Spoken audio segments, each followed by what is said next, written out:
There's no feeling more intense than starting over.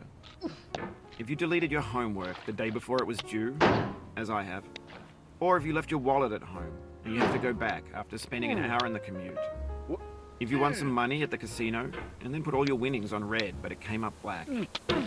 If you got your best shirt dry cleaned before a wedding and then immediately dropped food on it. If you won an argument with a friend and then later discovered that they just returned to their original view. Starting over is harder than starting up. If you're not ready for that, like if you've already had a bad day, then what you're about to go through might be too much. Feel free to go away and come back. I'll be here. Alright, thanks for coming with me on this trip. I'll understand if you have to take a break at any point. Just find a safe place to stop and quit the game. Don't worry, I'll save your progress, always, even your mistakes. This game is a homage to a free game that came out in 2002 titled Sexy Hiking.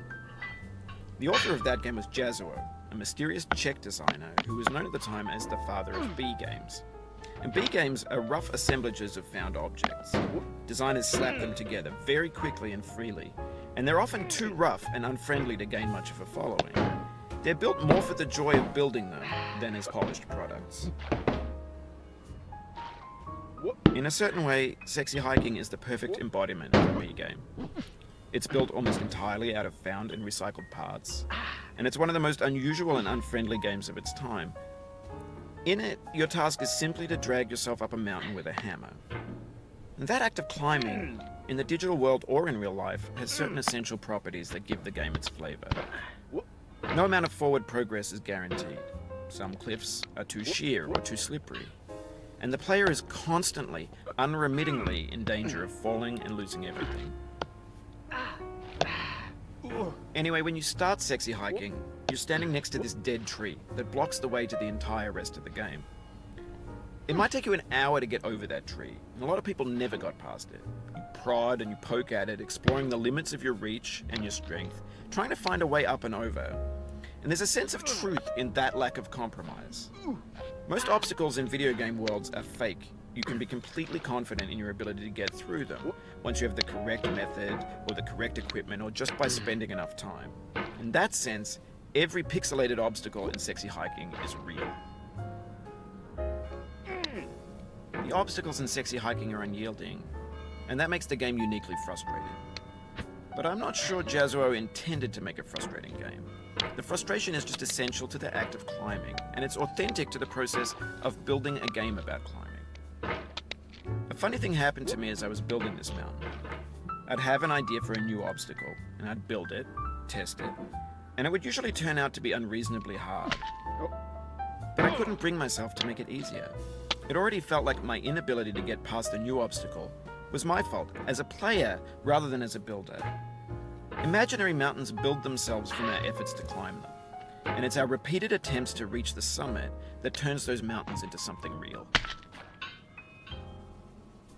When you're building a video game world, you're building with ideas, and that can be like working with quickset cement. You mold your ideas into a certain shape that can be played with, and in the process of playing with them, they begin to harden and set until they're immutable, like rock. And at that point, you can't change the world. Not without breaking it into pieces and starting fresh with new ideas. For years now, people have been predicting that games would soon be made out of prefabricated objects, bought in a store and assembled into a world. And for the most part, that hasn't happened, because the objects in the stores are trash. I don't mean they look bad or that they're badly made, although a lot of them are. I mean they're trash in the way that food becomes trash as soon as you put it in the sink. Things are made to be consumed and used in a certain context, and once the moment is gone, they transform into garbage. In the context of technology, those moments pass by in seconds. Over time, we've poured more and more refuse into this vast digital landfill that we call the internet. It now vastly outnumbers and outweighs the things that are fresh and untainted and unused. When everything around us is cultural trash, trash becomes the new medium, the lingua franca. Only trash culture, B games, B movies, B music, B philosophy. So I put this snake in for you.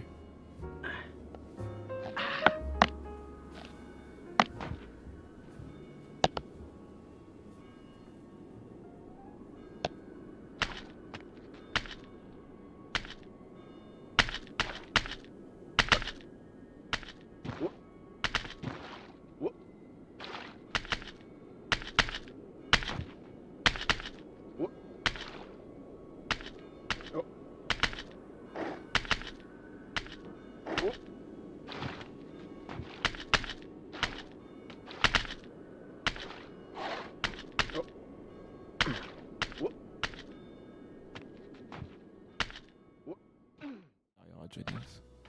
I use hand. I use the top of his hammer. I think not. Where your hand moves, the hammer may not follow, nor the man, nor the man's hand. And this here is will, his intent, the embodied resolve in his uphill ascent.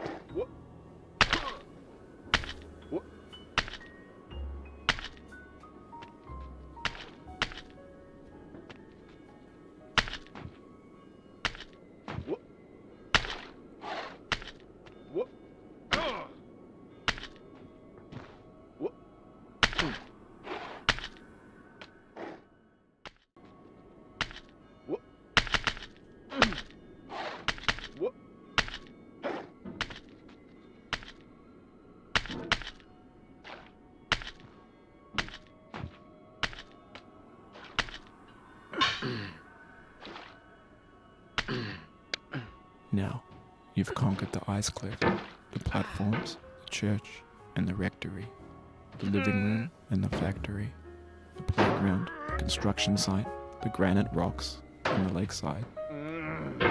You've learned to hike. There's no way left to go but up, and in a moment I'll shut up. But let me say, I'm glad you came.